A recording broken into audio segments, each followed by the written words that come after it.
Olá, bem-vindos ao programa Diálogos. O convidado de hoje é um experiente economista que já esteve no governo e que via com certa relutância o programa econômico agora em andamento. Está mudando sua posição. Vamos ver quem é ele.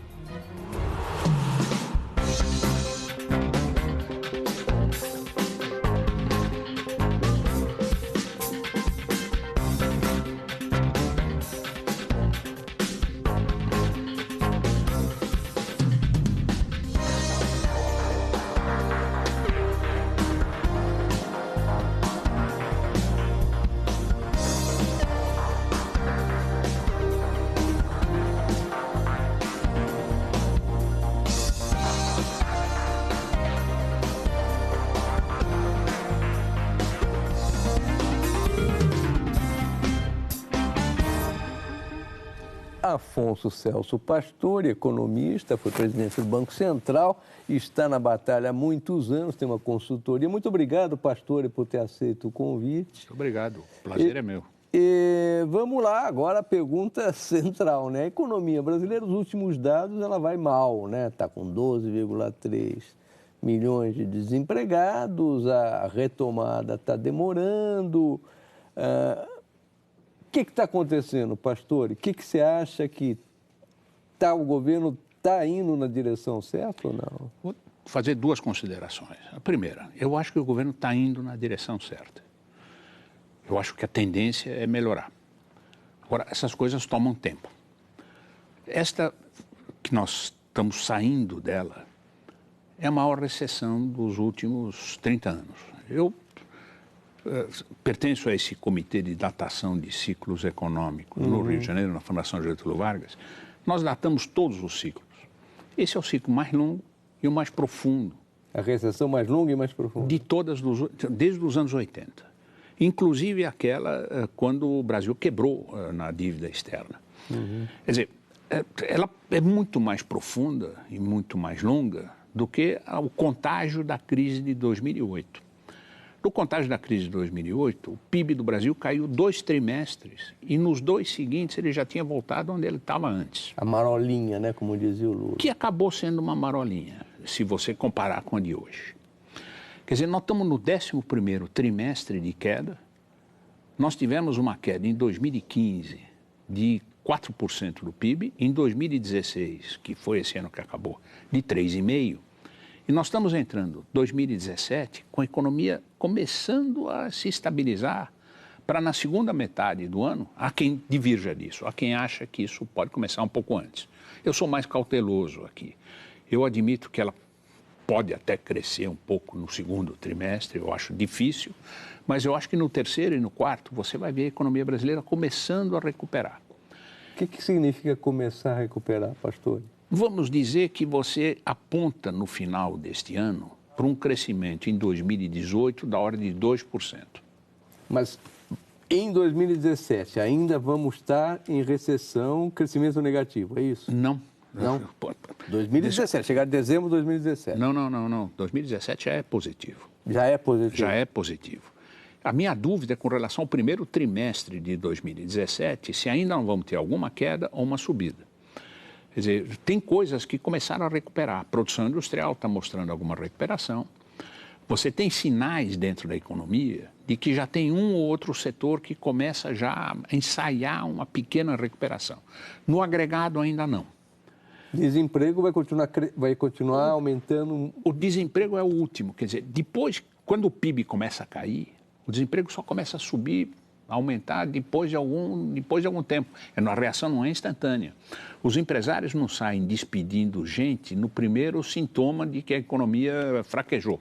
Ele segura, ele retém mão de obra, ele investiu em treinamento, enfim, ele não vai sair despedindo gente, ele prefere reduzir horas trabalhadas, reduzir jornada. Quando você começa a recuperar e você não tem certeza sobre a intensidade da recuperação, a primeira providência é aumentar um pouco a jornada, só depois é que você começa a contratar ou reduzir a dispensa.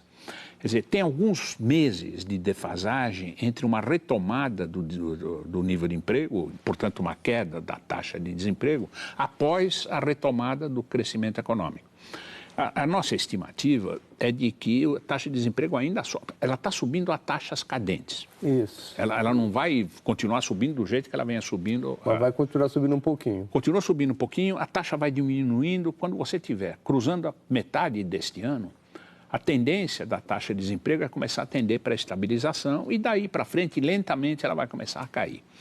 Eu posso estar errando aqui um trimestre a mais, um trimestre a menos, mas essa, em geral, é a tendência, esse é o perfil da recuperação. Quer dizer, do ponto de vista de crescimento, não é uma situação ideal, está longe de ser. Mas é uma situação que te indica que, vamos dizer, aquela recessão profunda está chegando ao final. Quer dizer, nós vamos marcar uma hora dessas, qualquer, esse comitê reúne e diz o seguinte, a recessão acabou em tal época. Tem um jeito de, se você estivesse lá no lugar do Meirelles, tem um jeito de acelerar isso, pastor? Tem um jeito de... Porque as pessoas, tem gente que fala, não, precisa investir, precisa ter investimento público, precisa botar o Estado para gastar em estrada, não sei o quê. Aí mexe com a economia, emprega. Tem um jeito de acelerar isso? O jeito de acelerar isso, o Banco Central está fazendo. Abaixando é reduzir a taxa de juros. Quer dizer, e ele está reduzindo a taxa de juros em resposta a uma queda muito forte da inflação, que é uma consequência do tamanho da recessão. Alguém podia criticar o Banco Central, eu mesmo durante algum tempo cheguei a criticar. Dizendo que estava caindo muito baixo. Deveria começar a reduzir juros antes. Ele teve uma certa dose de razão de esperar, porque ao esperar a inflação desabou mais depressa e é muito possível que o ciclo total de redução de juros que ele vai proporcionar ao país, por ter esperado alguns meses mais para poder iniciar um ciclo mais forte de queda, leve a derrubar mais o juro do que derrubaria se ele tivesse seguido a minha preferência lá atrás, que era a preferência de um pouco mais, começar um pouco antes. Quer dizer, nós vamos assistir taxa de juros no final desse ano em um dígito. Quer dizer, a taxa real de juros no Brasil ainda vai ser muito alta comparativamente a outros mercados emergentes, mas já vai ser uma taxa de juros muito mais baixa do que a que estava no final de 2015. Quer dizer, lentamente isso começa a estimular investimento, formação bruta de capital fixo. Agora, nós não podemos esperar que a política monetária sozinha faça isso. Você tocou num assunto, quer dizer, o Brasil precisa de estradas. Isso. Bom, nós precisamos fazer investimentos de infraestrutura. Saneamento. Infraestrutura, saneamento, estrada, aeroporto, porto. Hidrovias, o que seja. Para um governo que não tem recursos, quer dizer, nós estamos discutindo antes do programa, quanto o governo foi obrigado a cortar os gastos de investimento para fazer o ajuste fiscal. O investimento público hoje é uma fração do que era no passado. Sai de 20% de crescimento para 0,5%. Felizmente existem as concessões, existem as PPPs, existe a participação do setor privado. Para que o setor privado participe, você tinha que fazer outras reformas, que não são bem as reformas da Previdência, não é bem a reforma da PEC que congelou gastos, é uma reforma que, no fundo, começa a reduzir risco regulatório. Para que o indivíduo que começa a fazer a estrada, ele, no fundo, tenha um horizonte pela frente. Você tinha, ao fazer isto, você tinha que, no fundo, permitir que, quer dizer, baixando o risco regulatório, você pode permitir um aumento das taxas de retorno sobre os investimentos em infraestrutura, atrai o capital privado. O capital privado traz um pedaço disso na forma de capital que ele coloca para construir a estrada. Depois ele vai ter que tomar dívida no sistema. Eu vou te contar um erro que estava sendo cometido aqui dentro. O governo passado mudava a regra do jogo ao seu bel prazer. Por exemplo, no caso da energia elétrica, apareceu lá pelas tantas uma MP 579 que mudou. Quer dizer, você tinha uma concessionária que estava explorando a transmissão de energia. A 579 vem lá dentro e muda a regra no meio do caminho. Bom, olha o risco que isso é. O sujeito entrou e fez um lance no leilão para construir uma estrada. Ele tinha que fazer uma projeção de demanda, de pedágio nessa estrada. Ele tinha os caminhões que circulavam por ali. Na véspera da eleição, os caminhoneiros foram falar com a presidente da República e disseram o seguinte: olha, eu estou com o eixo suspenso não deve pagar pedágio. Ela passou uma MP, cortou o pedágio sobre o eixo suspenso. Quer dizer, o sujeito faz um investimento que ele constrói durante 5 anos com cash flow negativo, ele não tem uma receita. Ele vai começar a ter no 5º ano em diante, que ele vai começar a cobrar o pedágio. Ele tem que fazer uma dívida que é 4 ou 5 vezes a quantidade de capital que ele pôs lá dentro. Ele tem um risco. Se você mudar a regra do jogo no meio do caminho, esse risco é absolutamente maluco. Agora, não dá para o Estado fazer isso? O Estado não tem o dinheiro. Se ele não tem o dinheiro, ele não pode fazer. Eu vou lhe dizer o seguinte, existe uma literatura hoje no mundo, inclusive esse Oliver Hart, que acabou de ganhar o Prêmio Nobel de Economia, ele te mostra, ele e as pessoas associadas a ele, ele te diz o seguinte, o setor privado é mais eficiente do que o governo. Quer dizer, tem o Schleifer, que é um economista de grande importância, ele diz o seguinte, se o setor privado, sob regulação do governo, pode fazer, o governo também poderia fazer, porque aquilo gera externalidades, é tipicamente um investimento que devia ser feito pelo governo. Só que ele diz o seguinte, bom, o objetivo do governo não é bem, o objetivo do governo é ficar no poder. E governos que têm muitas empresas estatais distribuem benesses através das suas empresas estatais e, na verdade, o objetivo do governo é o voto, é obter o apoio. Ao fazer isso, ele reduz a eficiência do investimento privado. Bom, nós estamos vendo o governo voltando para o investimento privado. O setor privado vai construir essas estradas. Em vários países do mundo é assim. Agora, você não pode, ao mesmo tempo, com o risco regulatório daquela altura, trazer a tarifa do pedágio para baixo. Você não dá a taxa de retorno. Só tem um jeito de compensar esta equação, é através de um subsídio, através do BNDES. Bom, o governo passado transferiu 10% do PIB por fora do orçamento para dentro do BNDES, para o BNDES emprestar, e não foi só para a estrada, foi também para os campeões nacionais, foi para tudo isso. Ai, que Batista. Com taxas de subsídio enorme. Por exemplo, no PSI, que é um caso fora do caso da infraestrutura, nós estamos com taxas de juros negativas para produzir caminhão. Nós estamos com uma ociosidade de frota de caminhão hoje em dia que é um crime.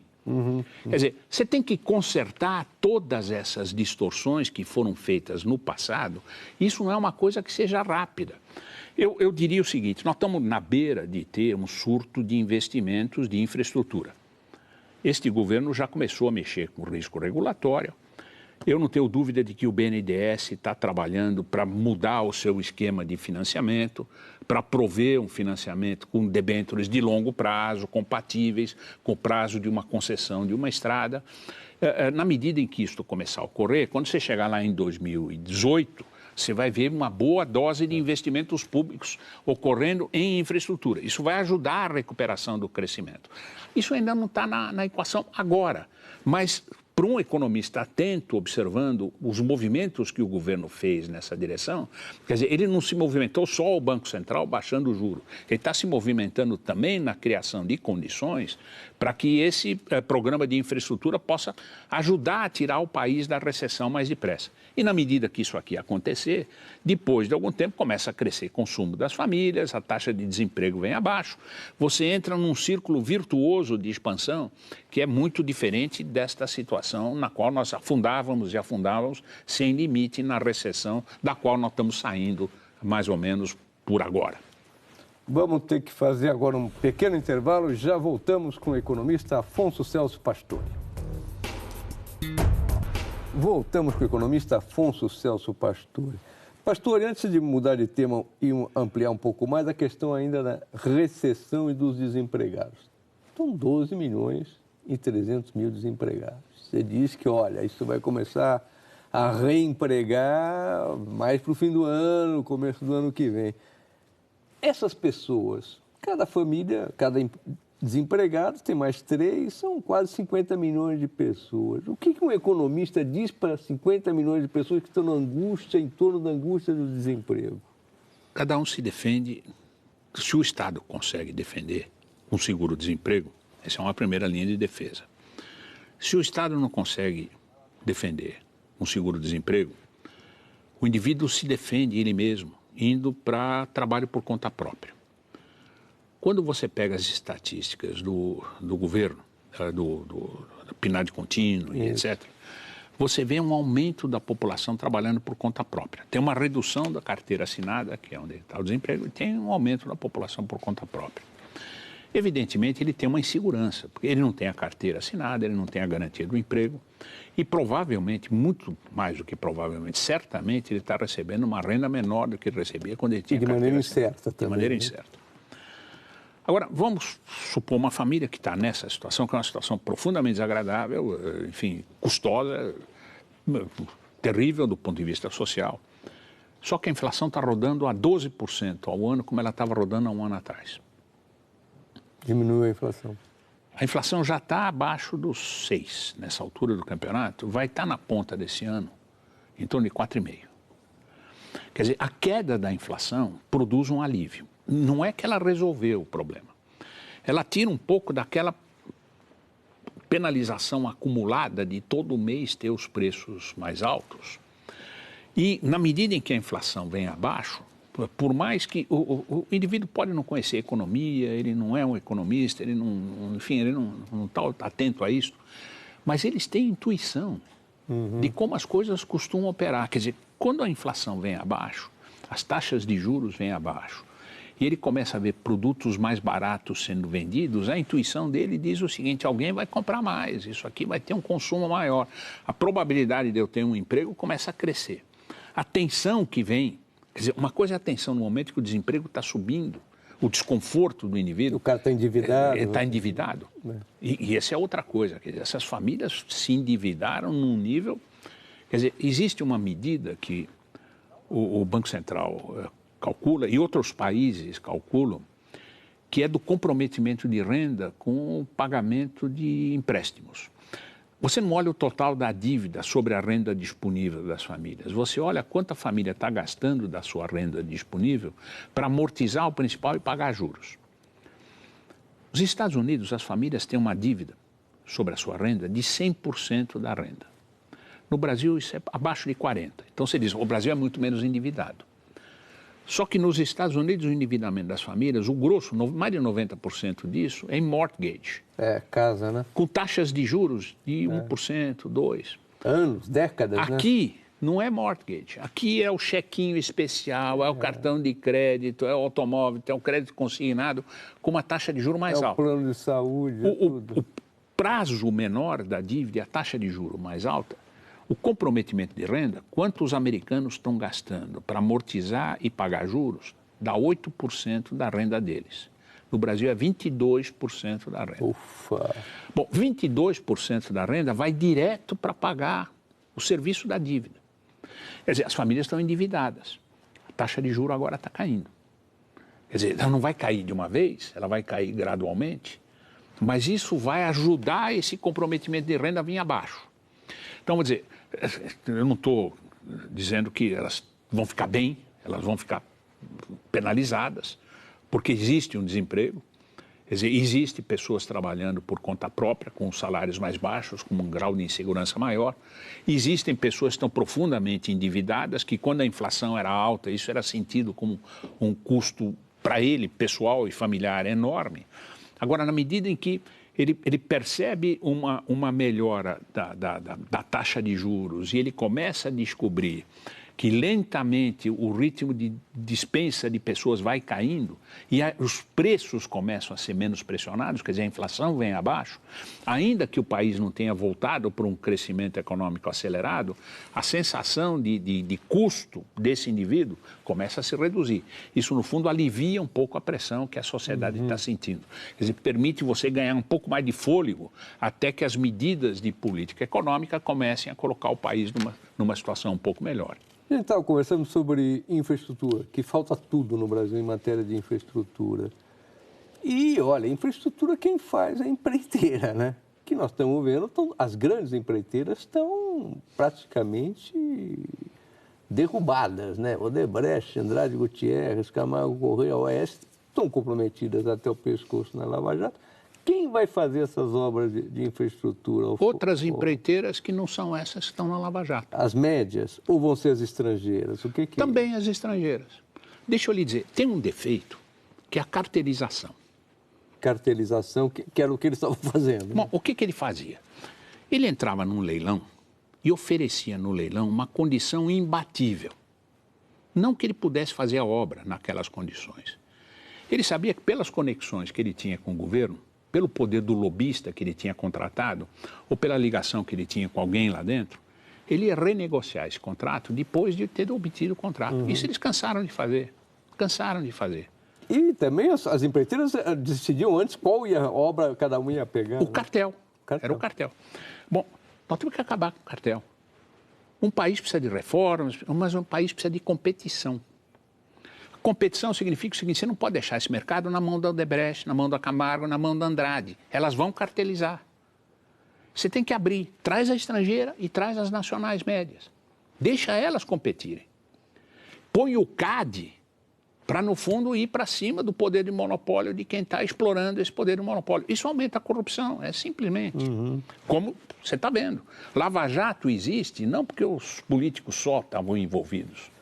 Porque existia um propinoduto que gerava aquela soma de recursos através da qual alguém dentro do governo usou aquilo como um mecanismo de se perpetuar no poder, o PT. Foi isso que ele fez. Quer dizer, associado a quem? Associado às empreiteiras. Quer dizer, o governo ia para o exterior, conseguia, com sei lá de que jeito, quer dizer, nós vamos saber isso na hora que esse processo tiver público, mas, enfim, essa dinheirama toda não era para aumentar a eficiência do Brasil no investimento de infraestrutura.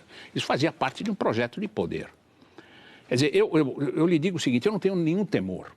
Quer dizer, na hora que essas empreiteiras, fora que tem um detalhe, na hora que ela vai para uma delação premiada e se reabilita perante a lei anticorrupção que o Brasil aprovou, que é proveniente de um tratado internacional de combate à corrupção e que, ironicamente, foi aprovada no governo da Dilma, pelo Congresso, quando isso tinha que ser aprovado pelo Congresso. Quer dizer, na medida que uma empresa dessa faz e obtém a punição, ela se submete à punição que a lei impõe sobre ela, quer dizer, ela se reabilita a voltar. Quer dizer, uma Odebrecht vai voltar para o mercado, ela não vai ser um monstro como ela era antes, ela vai ser uma empresa muito menor. Mas talvez mais competitiva. Só que é o seguinte, ela descobriu uma coisa, que é aquilo que o velho Gary Becker, que é um economista já falecido, que ganhou o Prêmio Nobel de Economia e que ficou famoso por muitas coisas, mas uma das coisas pelas quais ele ficou famoso foi um artigo no qual ele começa com o Dostoiévski, Crime and Punishment, crime e castigo, uma interpretação econômica do crime. Ele diz o seguinte, o crime é, olhado do ponto de vista econômico, que é uma forma, enfim, parcial de olhar, é uma forma restrita de olhar, mas é uma forma de olhar. O sujeito comete o crime porque ele tem um benefício privado do crime. O Odebrecht estava ganhando uma receita com isso. Agora, existe um custo do crime. Ele diz o seguinte, quando o custo marginal do crime cresce relativamente ao benefício marginal, o crime cai. A incidência do crime se reduz. E o que é o custo do crime? O custo marginal do crime é proporcional a duas coisas. Primeiro, a ter um sistema judiciário efetivo, uma polícia, um Ministério Público, que aumenta a probabilidade do indivíduo, tendo cometido o crime, ser pego. Ser punido. Segundo lugar, uma vez pego, aumenta a probabilidade dele ser punido. E para ser punido, não precisa necessariamente ir para a cadeia. Ele tem que ter multas grandes, ele tem que ter penalizações, ele tem, se for necessário, vai para a cadeia. Depende do que a lei diz. Quer dizer, a Lava Jato mostrou que o custo marginal de cometer um crime por cartelização ou por corrupção ou por tipo de distorções na infraestrutura é uma coisa que atingiu níveis extremamente elevados. Todas as outras empresas que se habilitarem nesse campo vão ter que, no fundo, ter padrões éticos muito maiores do que os padrões éticos do passado, e eu não tenho dúvida de que isso vai produzir um processo muito mais eficiente de investimentos em infraestrutura no Brasil. Eu também sou confiante nisso. Eu acho que isso é uma das tantas transformações pelas quais o nosso país está passando. É difícil a gente olhar o final, quando nós estamos no meio dela, mas é uma transformação positiva. Tá certo. Vamos ter que encerrar, pastor, lamentavelmente, porque a conversa estava muito boa. E ficamos por aqui. Voltamos quinta-feira que vem, sempre ao vivo aqui na Globo News, programa Diálogos.